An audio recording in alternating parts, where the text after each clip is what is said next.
শ্ৰমিকসকল ৰাজ্য চৰকাৰৰ অধীনৰ সকলো ধৰণৰ সকলো বৰ্গৰ কৰ্মচাৰীসকলে জানিবলগীয়া এক বিশেষ জাননী প্ৰকাশ পাইছে, যাৰ ফলত সকলো কৰ্মচাৰীসকলে নিশ্চয় আপোনালোকে কম বেছি পৰিমাণে উপকৃত হ'ব পাৰিব চাবিদসকল। আৰু এয়া চাব, এয়া জাননীখন প্ৰকাশ পাইছে একেবাৰে শেহতীয়া যোৱা 13 মে 2026 আৰু য'ত কোৱা হৈছে এয়া চাব গৃহ নিৰ্মাণ আৰু নগৰ পৰিক্ৰমা মন্ত্ৰালয়ৰ ফালৰ পৰা প্ৰকাশিত।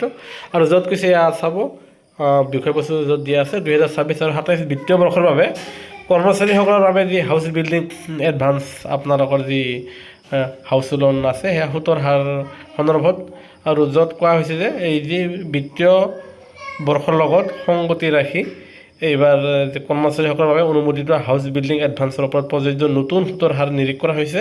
আৰু যিটো 2026 চনৰ 1 এপ্ৰিলৰ পৰা 2027 চনৰ 31 মাৰ্চলৈকে থাকিব, আৰু সেয়া হ'ল 7.10, তাৰমানে 7.10% আপোনালোকৰ HR লোৱা হ'ব, আৰু য'ত অনুমোদিত হাউচ বিল্ডিঙৰ সুত আৰু পৰৱৰ্তী এয়া আপোনাৰ সংশোধন হ'ব পাৰে, আৰু সদ্যহতে এয়া 7.10% আপোনালোকৰ HR থাকিব বুলি এয়া জনা গৈছে, যিটো হাউচ বিল্ডিং এডভান্সৰ ওপৰত সুত।